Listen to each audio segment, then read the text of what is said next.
If you asked me what kind of shit happens when comics get together, this was on my bingo card. So I was at my buddy Josh's birthday party the other day, and we all learned just how productive stoners can be when properly motivated. By fire. Behind the apartment, there was this patch of dry grass, and some other genius brought fireworks. He's like, "Bro, I got this timed out perfectly. Does the fuse count? 1 Mississippi, 2 Mississippi. Alright, that's enough for my hand not to explode. Chunk." Except, it doesn't explode in the air. It lands in the grass, instantly in flames.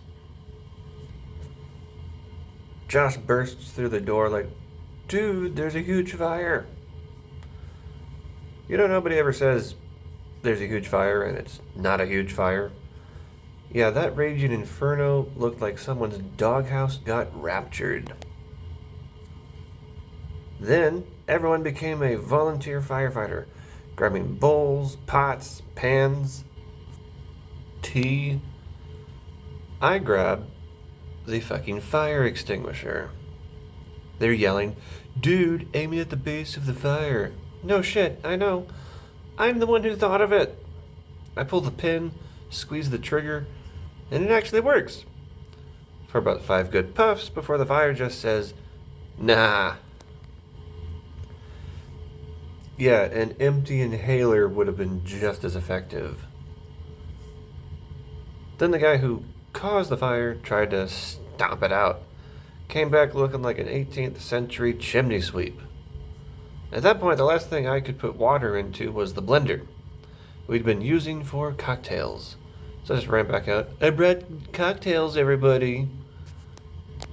And they're like, "Dude, don't pour cocktails on the fire. Like, it's just a blender full of red water. I'm here to help." I told Josh, "This might be a good time to make a birthday wish and blow out your giant candle." Then we dumped this whole bag of kitty litter Josh's girlfriend had just bought that day. It worked. Stoner crisis averted. My only regret is not thinking of emergency s'mores. But the next day, neighborhood cats treated that scorched earth like a latrine at Burning Man. They'd catch a whiff of Fresh Step and drive-by squat all day long. If you ever wanted to know what D-Day would smell like if it was nothing but cats, this was it. And instead of smelling like weed, I just smelled like a firefighter. Later that night, my girl called up to me and said, "What's that smell?" And I said, "Hope."